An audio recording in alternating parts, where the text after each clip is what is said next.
What is difference between Annamalai Vijay sir? சொல்லுங்க sir, அதை சொல்லுங்க. விஜய் முன்னேறு முன்னேறு. விஜய் போட்ட பாதையில அண்ணாமலை பயணிக்கிறாரு. விஜய்க்கு வெற்றி, அண்ணாமலைக்கு பலம். என்ன ஸ்ட்ரென்த் விஜய் கிட்ட இருக்கிற? என்ன ஸ்ட்ரென்த்தை விட அண்ணாமலைக்கு கூடுதலா இருக்கு?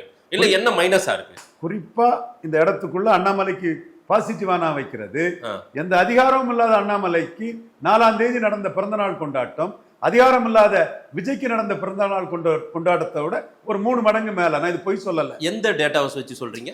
நான் தமிழ்நாட்டில் பார்த்த அளவுல உள்ள டேட்டாஸ் வச்சு சொல்றேன். 30 இடத்துக்கு மேல விஜய்க்கு பிறந்தநாள் கொண்டாடப்படலைங்கிற என்னோட அந்த நான் கலெக்ட் பண்ண டேட்டா வச்சு சொல்றேன். ஏற்கனவே சொன்னதான், இன்னைக்கு எம்ஜிஆரோட 4.6 விழுக்காடு அதிக வாக்கு. எப்ப ஒரு பிறந்தநாள் அது எனக்கு நினைவில்லை. விஜயோட பிறந்தநாள் எப்ப போச்சு?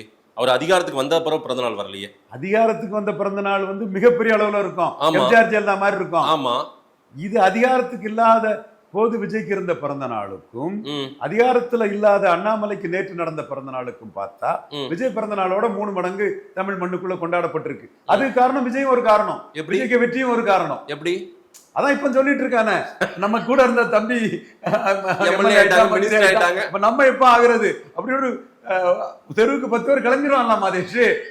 அவனுக்கு என்ன இருக்கு? அண்ணாமலை தானே எம்எல்ஏ சேர்லயே. எனக்கு தெரிஞ்சு இவரு பொறுப்பு சபாநாயகர் போட்டாங்களா, என்ன ஒரு பேர் மறந்துட்டேன் நானு. கருப்பையா. ஆமா, கருப்பையா சீட்லயே ஆளாளுக்கு உட்காந்து செல்ஃபி எடுத்திருந்தாங்க பாத்தீங்களா?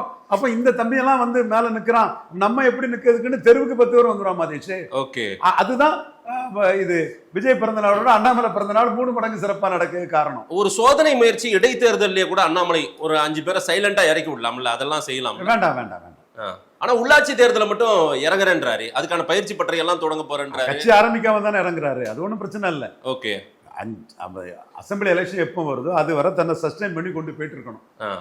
அது ரொம்ப சிரமமான காரியம். விஜய் பொறுத்தவரை சினிமா ஹீரோ, அவரு இதுன்னு ஒரு ப்ரோக்ராம் அப்படின்னு பண்ணி சஸ்டைன் பண்ணி கொண்டு போயிட்டாரு. அண்ணாமலை சினிமா ஹீரோவின் வெற்றியால 3 மடங்கு அதிகாரம் இல்லாமலே பிறந்த நாள் கொண்டாடி இருக்காங்க அளவுக்கு ஒரு இம்பார்ட்டன்ஸ் வந்துட்டு இல்ல. அரசியல் களத்துல விஜய்க்கின் வெற்றியும் பக்கத்து வீட்டு தம்பி எம்எல்ஏ ஆயிட்டான்னா அதுக்கு 10-15 பேர் நம்மளும் எம்எல்ஏ ஆனு சார், இது இயல்பு சார். இதுதான் சோசியோமெட்ரி, அதுல எந்த மாற்றமும் இல்ல. சரி, அண்ணாமலை போன்ற ஐபிஎஸ் அதிகாரிகளுக்கெல்லாம் இதோட நுணுக்கங்கள் பின்னர் பிரிண்ட்ல ரொம்ப தெளிவா துல்லியமா தெரியும்.